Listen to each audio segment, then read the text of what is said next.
आज हम एक ऐसी दुनिया में झांकने वाले हैं जो हजारों साल पहले कहीं खो गई। एक विशाल, बहुत ही उन्नत सभ्यता जो बस भुला दी गई। जरा सोचिए, एक पूरी की पूरी दुनिया जिसके अपने शहर थे, लोग थे, अपने रहस्य थे, वो अचानक रेत के नीचे दफन हो गई और सदियों तक किसी को कानो कान खबर तक नहीं हुई।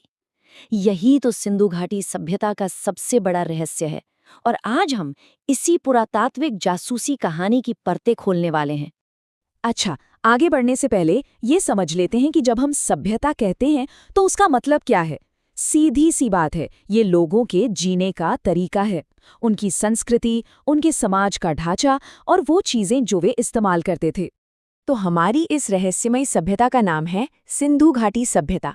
इसे हड़प्पा सभ्यता भी कहते हैं क्योंकि हड़प्पा वो पहला शहर था जो खोजा गया और जिसने इस पूरी खोई हुई दुनिया का दरवाज़ा हमारे लिए खोल दिया।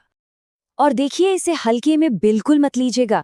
हम किसी छोटे मोटे गांव की बात नहीं कर रहे हैं। सिंधु घाटी सभ्यता अपने समय की एक सुपर पावर थी जो मिस्र और मेसोपोटामिया जैसी दुनिया की सबसे जानी मानी सभ्यताओं के बराबर खड़ी थी। तो सवाल ये उठता है कि अगर ये इतनी बड़ी और महान थी तो हम इसे भूल कैसे गए, और उससे भी ज़रूरी बात कि हमने इसे दोबारा ढूंढा कैसे। इसकी कहानी भी किसी रहस्य से कम नहीं है जो 100 साल से भी ज़्यादा समय तक चली। ये देखिए, इसकी खोज की कहानी कैसे टुकड़ों टुकड़ों में सामने आई। पहले 1826 में एक यात्री ने कुछ खंडर देखे, फिर 1856 में रेलवे लाइन बिछाने वालों को कुछ अजीब ईंटें मिली। लेकिन असली तस्वीर तो 1921 में साफ हुई जब जॉन मार्शल की टीम ने खुदाई शुरू की। तब जाके पता चला कि जमीन के नीचे क्या दबा हुआ है। और कार्बन डेटिंग से ये पता चलता है कि ये सभ्यता 2500 ईसा पूर्व से 1750 ईसा पूर्व के बीच अपने चरम पर थी। मतलब पूरे 750 साल का एक शानदार और स्थिर दौर। ठीक है, तो अब जरा सबूतों पर नजर डालते हैं। आखिर क्या चीज सिंधु घाटी सभ्यता को इतना खास बनाती है? जवाब है उनके शहर। वो सिर्फ बस्तियां नहीं थी, वो अपने जमाने के महानगर थे। और ये बात तो सच में हैरान कर देने वाली है। उनकी सड़कें एक दूसरे को बिल्कुल 90 डिग्री के एंगल पर काटती थीं, एक परफेक्ट ग्रिड की तरह। सोचिए, ऐसी प्लानिंग जो आज के मॉडर्न शहरों की याद दिलाए, वो हजारों साल पहले की गई थी। और जो बात और भी दिलचस्प है वो ये है कि उनके शहरों की बनावट ही उनके समाज की कहानी बताती थी। शहर 2 हिस्सों में बटा होता था। एक था ऊंचा किलेबंद गढ़ जहां शायद शासक और अमीर लोग रहते थे, और दूसरा था निचला शहर जहां आम लोग और मजदूर रहते थे।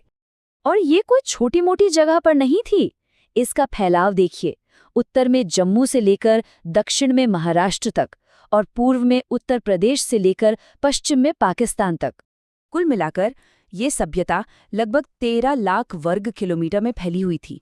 आपको अंदाजा देने के लिए बताऊं, ये प्राचीन मिस्र और मेसोपोटामिया दोनों को मिलाकर भी उनसे बड़ा इलाका था। तो इन शहरों में रहने वाले लोग कौन थे? कैसी थी उनकी जिंदगी? अब चूंकि हम उनकी भाषा तो पढ़ नहीं सकते, तो हमें एक जासूस की तरह उनके पीछे छोड़े गए सुरागों को जोड़ना होगा। एक बहुत ही दिलचस्प थ्योरी ये है कि शायद उनका समाज मात्र सत्तात्मक था, यानी उस दौर की कई दूसरी सभ्यताओं के उलट यहाँ बड़े फैसले शायद घर की महिलाएं लेती थीं। उनके सबसे मशहूर कलाकृतियों में से एक है ये कांसे की छोटी सी मूर्ति। इसे डांसिंग गर्ल कहते हैं।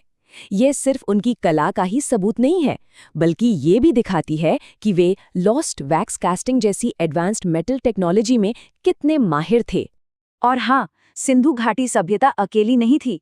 वे अपने समय की दूसरी बड़ी शक्तियों जैसे मिस्र और मेसोपोटामिया के साथ व्यापार करते थे। वे एक बड़े ग्लोबल नेटवर्क का हिस्सा थे। तो अब आते हैं सबसे बड़े सवाल पर। अगर वे इतने उन्नत थे, इतने व्यवस्थित थे, तो आखिर वे गए कहाँ? ये इस सभ्यता का सबसे गहरा और अनसुलझा रहस्य है। एक पूरी शहरी दुनिया बस गायब हो गई। इसको लेकर कई थ्योरीज हैं। कुछ कहते हैं कि शायद मौसम बदल गया, सिंधु नदी सूख गई और खेती खत्म हो गई। कुछ मानते हैं कि किसी ने उन पर हमला किया होगा, या फिर शायद एक भयानक बाढ़ सब कुछ बहा ले गई। सच क्या है? सच तो ये है कि आज तक कोई भी यकीन से कुछ नहीं कह सकता। लेकिन उनके गायब होने की वजह से भी बड़ा एक और राज है। एक ऐसी पहेली जिसमें शायद उनके सारे जवाब छिपे हैं, पर वो हमारी पहुंच से कोसों दूर है। वो है उनकी भाषा, उनकी लिखावट। हमें 400 से ज्यादा अनोखे निशान और चिन्ह मिले हैं, लेकिन आज तक कोई भी इन्हें पढ़ नहीं पाया है। ये एक खोई हुई भाषा है जिसके दरवाजे शायद हमेशा के लिए बंद हो चुके हैं। और यही आखिरी और सबसे बड़ा सवाल है, इन न पढ़े जा सकने वाले चिन्हों में क्या राज दफन है? उनकी जिंदगी की कहानियां, उनके भगवान और सबसे बढ़कर उनके खत्म होने की वजह। जब तक ये कोड टोट नहीं जाता, सिंधु घाटी के रहस्य रहस्य ही बने रहेंगे।